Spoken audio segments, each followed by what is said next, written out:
मार्क़े हक़ बुनियानुन मरसूस एक चौमुखी जंग थी और सच शुक्र कि अल्लाह ताला ने हमें हर मैदान में सुरखरू किया। जहां पाकिस्तान ने एक ही झटके में जदीद तरीन टेक्नोलॉजी को तबाही से दो चार किया, तो पूरी दुनिया में इस वक्त पाकिस्तान की शानदार जंगी हिकमत अमली का डंका बज रहा है। पाकिस्तान की जीत की खुशी चीन से लेकर आज़रबाईजान और तुर्की तक मनाई गई और आज इन तमाम ममालिक के सुफ़राए कराम भी आज यौम तशक्कुर की इस खुसूसी तकरीब में मौजूद हैं, जिसके लिए हम उनके शुक्रगुजार हैं। ख़वातीन व हज़रात, पाकिस्तान की तारीखी फ़तह ने दुनिया का पाकिस्तान के मुतालिक नज़रिया ही तब्दील कर दिया। अमेरिका में पाकिस्तान को खित्ते में अपने स्ट्रेटेजिक पार्टनर भारत से एक कदम आगे ला खड़ा किया तो दुनिया पाकिस्तान की फ़ौजी ताकत को तस्लीम कर चुकी है। अक़वाम आलम का कोई मुल्क ऐसा नहीं जिसने पाकिस्तान की जंगे हिकमत अमली के साथ साथ उसके एक ज़िम्मेदार रियासत होने की तारीफ़ नहीं की। वतन अज़ीज़ के सरफरोशों के जज्बा हिम्मत की आज पूरी दुनिया गवाह है, वतन की मट्टी गवाह है।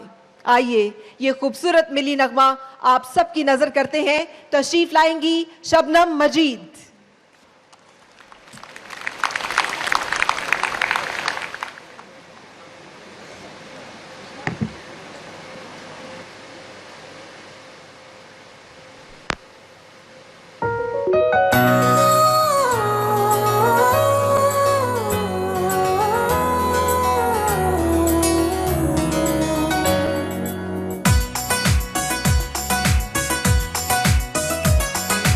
वतन की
शबनम मजीद की आवाज़ और इन प्यारे बच्चों की हौसला अफजाई कैसे करेंगे आप सब, किस मोहब्बत के साथ।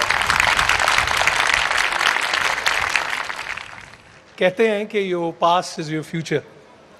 कल की बात है कि हमने यही गीत पाकिस्तान टेलीविज़न की प्रोडक्शन मोहतरमा सायरा काज़मी ने प्रोड्यूस किया था और अल्लाह ताला गरीक रहमत करे मोहतरमा नय्यरा नूर की आवाज़ थी और बच्चे पेंट कर रहे थे परचम को। आज उन बच्चों के भी बच्चे होंगे शायद, because it was recorded somewhere in 80s। लेकिन ये वफाओं और मोहब्बतों का सिलसिला सीना बसीना जारी व सारी है। ये मशल हम आगे थमाते हैं और ये सिलसिला चलता रहता है, दीप से दीप जलता रहता है।